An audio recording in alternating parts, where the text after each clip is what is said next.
pues yo creo que vamos a... ¿Sí? Fenomenal. Vale, bueno, pues vamos a empezar. Vamos con un pequeño retraso, pero... oh, that's right. Actually, this has to be in English. Yes, I'm going to try and do this in English. Sorry, I never know what language to speak. So my name is Manuel Muniz. I'm the Dean of the IE School of International Relations here at IE University. And I'm also the founder and the director of a center which is called the Center for the Governance of Change that we've created at the IE. And I hope I can tell you a little bit more about this as I go along.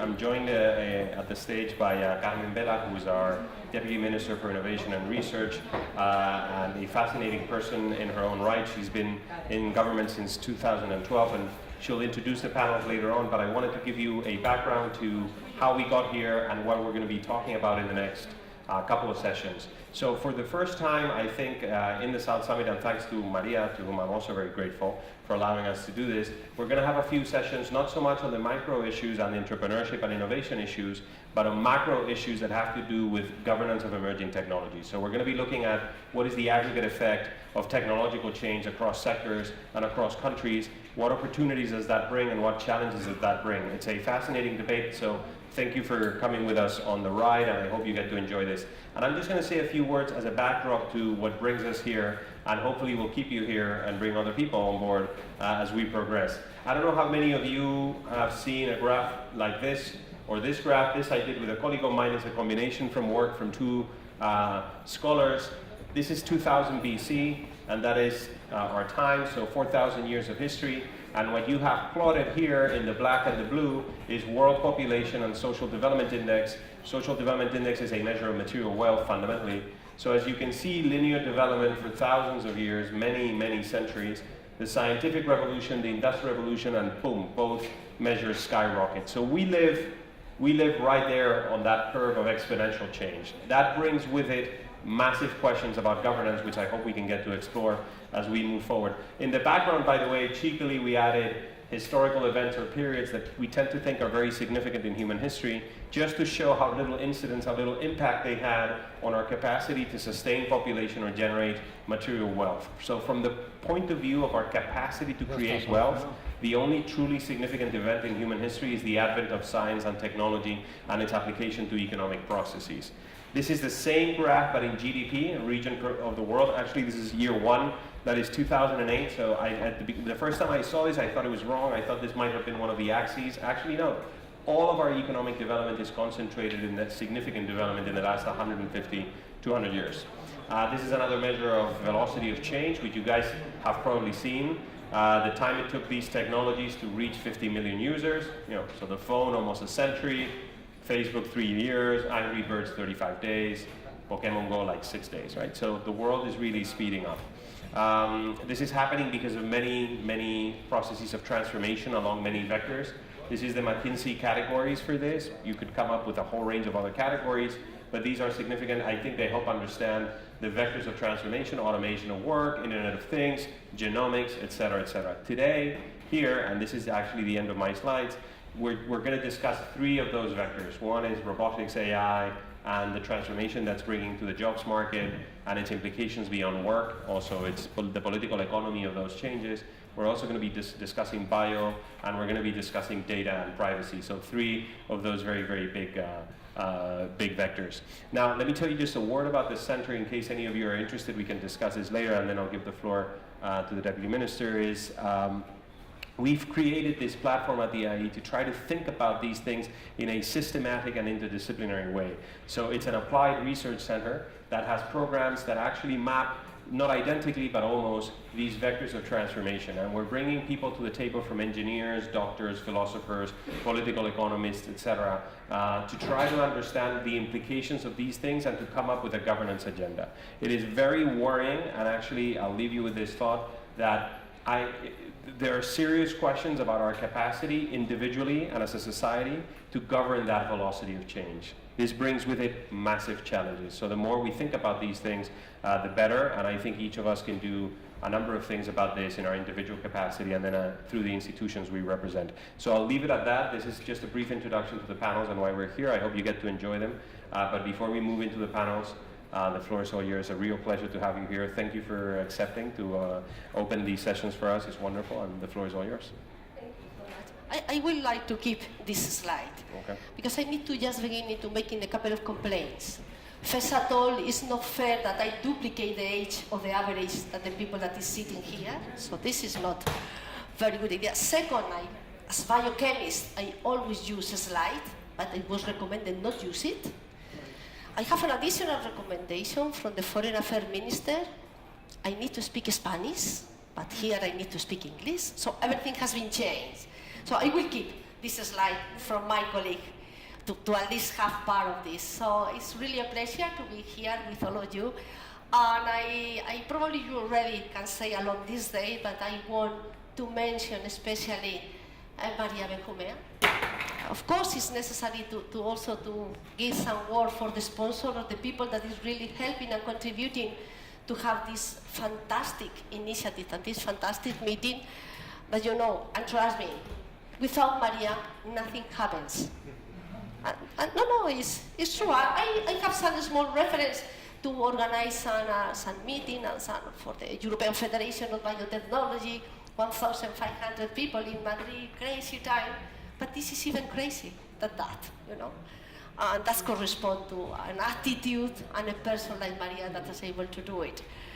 And you have the slide. This is really how things are moving. And sometimes, a couple of years ago, before to have the responsibility, I give some teaching on the university and try to explain people about innovation. Well, first of all, innovation is not a definition. Innovation, each of us have a definition and each of us have our own innovation. But how quick things are going to happen? How many innovative, disruptive technology appears so quick that even we didn't realize that there are a lot of research behind. If you want to explain to a boy that have, I don't know, the second or the third mobile telephone, top generation, because they are much more informed than you, that there are thousands of engineering behind this initiative, there are thousands of people working on that, making research, put a lot of passion and effort on that activity, they are not going to trust you, because they are moving so quickly that nobody realizes that there are a lot of activity, a lot of knowledge, a lot of people just behind. So, but this is the world that we are facing. And from the administration, and later I will explain you just a little bit about my previous background to the administration. The administration is not really moving quickly. I need to recognize the administration have a lot of inertia, a lot of activity. On the other hand, partially, they know they have a very long history. So they already have all the sample, they already have a lot of experience, so they try to do not repeat the mistake.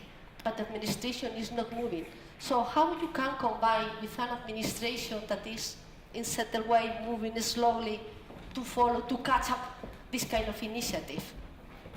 I think that was on 2012 when the director of HP, Elena Herrero, she came to visit me because she wanted to bring the research department for 3D to Barcelona. At that time was discussing, and our competitor was Singapore. Okay, major challenge.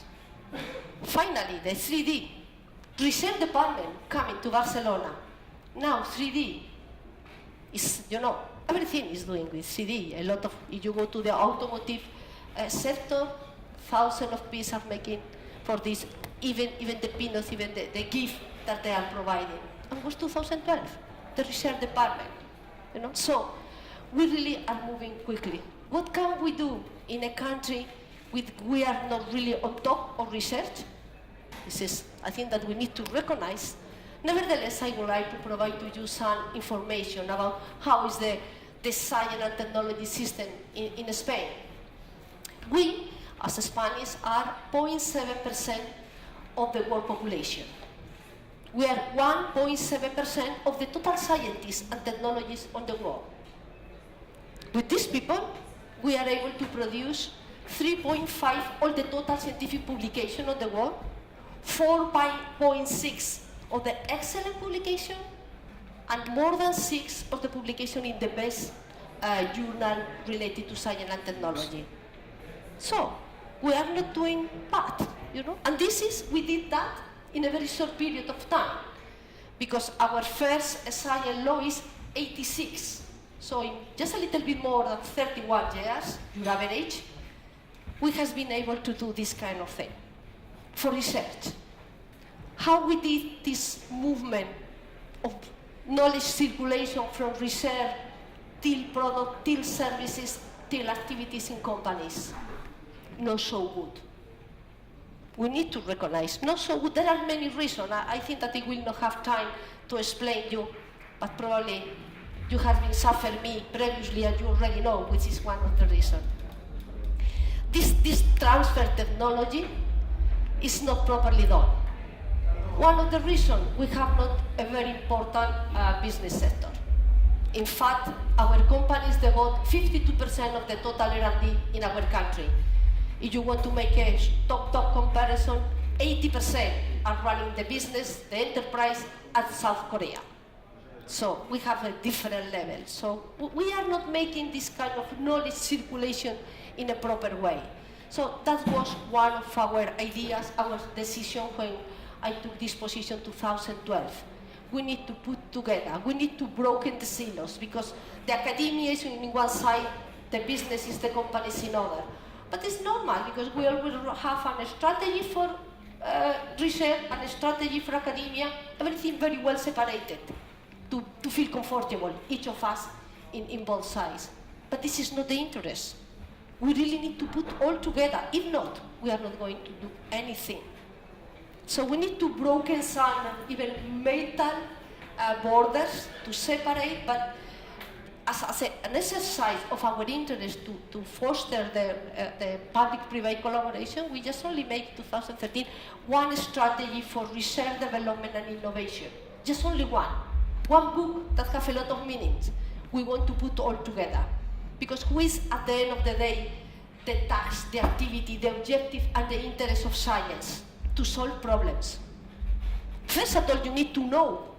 You need to do this important, that is driving curiosity research. You need to know what's happening. But at the end of the day, you can apply. In some cases, you can apply. In other many cases, you are not going to be able to apply. You already know all the experience in the CERN. It's a basic research place for particle physics. They developed the they developed this method because they are thinking in a different thing. But now everything was based in that technology. Many of the medicine equipment that are using proton, neutron, hadrons are coming from the knowledge, from the very basic knowledge. But we need to make the basic, to make the circulation of knowledge, and to be able to solve the problem of the citizen. Because if not, in a country like us, if we have not the support of the society, if we have not the complicity, we will be always the last one. Because always education, health are before us. And it's okay, I didn't complain about education and health. But without science, we will not provide to our second generation the world that we are going to do it. And today you are going to talk about some topics: biotech, robotics, big data. I really don't want to just begin to talk about biotech, because I spent 30 years of my life working in the biotech sector. I was the CEO of the first biotech company that was established in Spain. I don't want to give you any more details, neither year, neither information. So I know how important is this sector. And since the 80s, when the first biotech companies appeared, till now, you cannot imagine the enormous change that has happened. Now it's one of the best sectors in our country. They suffer because the crisis, they suffer quite a lot, but in the last 2 years there has been recovered all the activity. More than 200,000 people died involved in biotech, close to 1 million if you consider everything related to biotech. 9% of the total GDP of the country, So this sector and are moving so quickly that really they are going to solve and to help to us in many of the problems. Here you have the next generation genomics. Probably people has been told to you that at the beginning we tried to make just only one genome sequencing. We spent really 10 years and a couple of million of dollars, you know, some dozen, and now 1,000 euro, you send a sample to South Korea, to China, and with 1,000 euros you receive the sample with a full genome, even much more better than the previous one. So things are really changing. But for what we want this kind of change?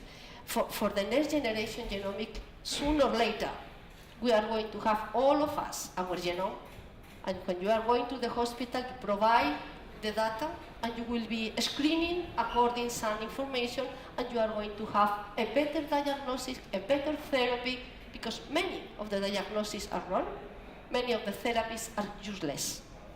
So this is becoming a reality. In fact, I really hope to beginning to run a big national personalized medicine program in Spain, because we have a lot of things, but in our style, not coordinated, with not harmonized technology or not harmonized the way to exchange the data.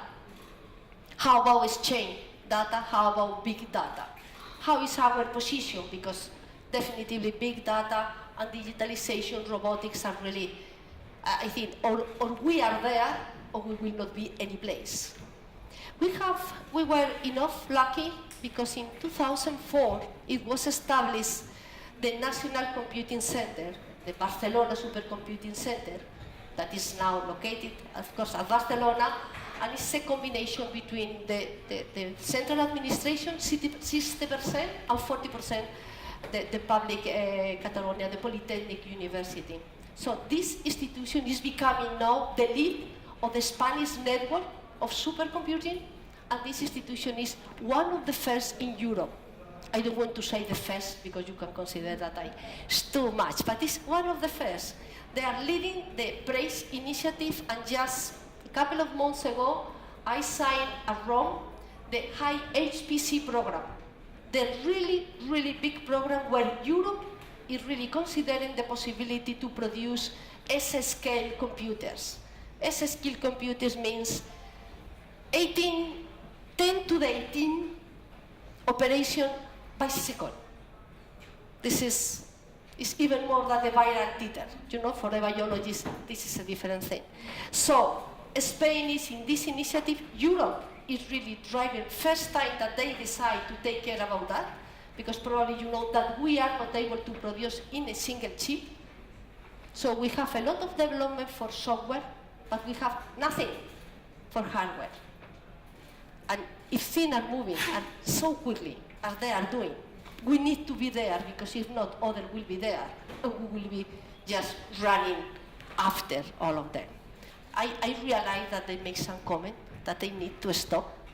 I think that now you are going to enjoy just a little bit more, because you are going to have referent experience and direct communication, how these technologies are moving, how these technologies are going to change the world. But I think that all of you today and here are changing just a small piece of the world, because your interest and I'm pretty sure your passion for innovation and for technology. I want to finalize, I just begin in thanking Maria for giving me the opportunity to be here. Thank you so much.